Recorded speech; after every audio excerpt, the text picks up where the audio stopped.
After one more car ride with me in the passenger seat, I, 35F, need to end a 10-year relationship with my 35M partner. We have been together for 10 years.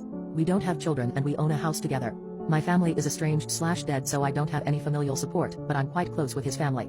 We had our ups and downs, but the first 7 years were pretty good. By year 7, I bought the wedding dress of my dreams and planned to propose to him. And then his physical health started drastically declining. Personal backstory, I'm only including this because it's relative to the reader to fully understand my perspective of things. My father and mother were both addicts to various things. My mother was abusive, and my father tried to unalive me. I've been married before, young and trying to escape my mother, but that man, unfortunately, turned to substance dealing and abuse as well. I've heartbreakingly joked that maybe I just bring the worst out in people. You know what they say, when everyone around you is a butthole, you're the butthole. Yeah, it's that feeling. I went through many years of therapy and medications, and my current partner had been super supportive when I had my own mental breakdown at one point, and I'm happy to say that I am now much improved and loving life. 3 years ago, my partner started acting strange. It was a very stressful time for society because that was the beginning of the pandemic, but as we were both introverted homebodies, the pandemic didn't impact our social life that much. I had already been working remotely, and his office job finally transitioned to remote, much to his delight. We had separate offices to keep the boundaries, and everything seemed good. But then he would start sleeping a lot. A lot. During the day, during the night, while working, passing out while going out with friends, beginning of the pandemic when no one knew what was going on. I coaxed him to get sleep testing to rule out things like narcolepsy and apnea, but nothing was conclusive.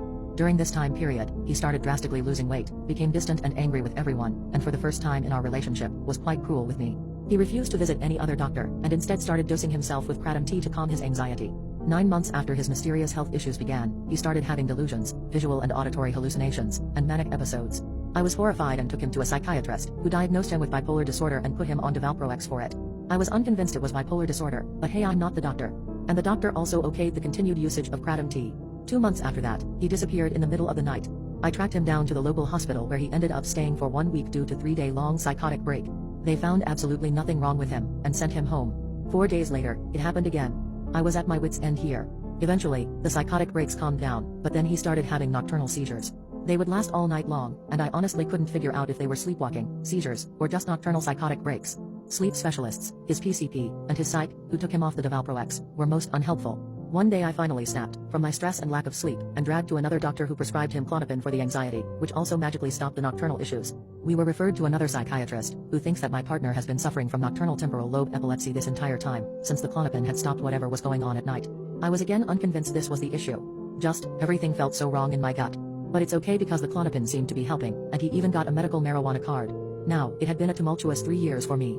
I lost my grandmother, may she rest in peace, and my abusive mother to the virus. My senior kitty had also passed on. I had broken my foot, which took forever to heal, and had also been diagnosed with a physical health issue of my own. We were bleeding money from the economic downturn and all the added bills, plus his mysterious health issues, and through all of it, he just did not care. At all. He did not care that all that was happening to him. He did not care that my family and my cat died and that I was injured and in pain, and I had to deal with all that alone. I meant it when I said he was distant. We may have officially been in a relationship, but for the past 3 years, I've been completely alone and yet still trying to care for him.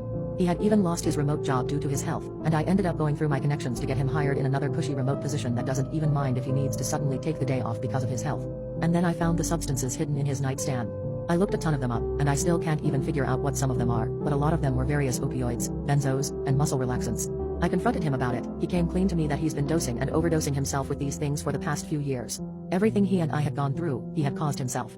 And he lied to and gaslighted me the entire time. I tore the house apart and found, hopefully, his entire stash. There were thousands of pills, like he was hoarding or heck even substance dealing for all I know. I called his family, and his mother is the one who, after this entire time, confided in me that my partner has had substance abuse issues in the past, before we had met. Y'all, I swore I would never be the type of person who would leave because my partner is going through serious poop. That's why I tried to stay by him for these past 3 years. Even my first reaction, upon finding all these pills, was oh gosh, we need to get him in rehab and therapy. He did the normal reaction. Begged me to stay and that he'll do whatever I ask of him and all that jazz. I didn't want to give up on him just yet, but I needed some sort of boundary to keep my sanity, so I asked him for separate bedrooms for the time being while we sorted out his future. Finally, it came to a breaking point during a car ride home from his parents. He has a performance car and loves risky speeding and weaving and racing in traffic. I hate it for obvious reasons, but also, especially since I've been in a car crash before that nearly unalived me. I've begged him before to slow down, at least when I'm in the car. He doesn't care and just tells me that he likes to drive this way. After spending the last 3 years with him, after supporting him so much, and then finding out all this poop, I realized that this simple car ride just summed up what our relationship was going to be like for the rest of our lives. He was never going to prioritize me, not for my safety or sanity or out of any love for me. If he couldn't choose me over his car, he was never going to be able to choose me over substances. It makes sense now why, weeks later, there's just been excuses upon excuses with his insurance and struggle to find a rehab center and a therapist who would take him. I need to bow out. I no longer have the fortitude for this. And unfortunately, in this economy, with no one left in my life to help me, I am stuck.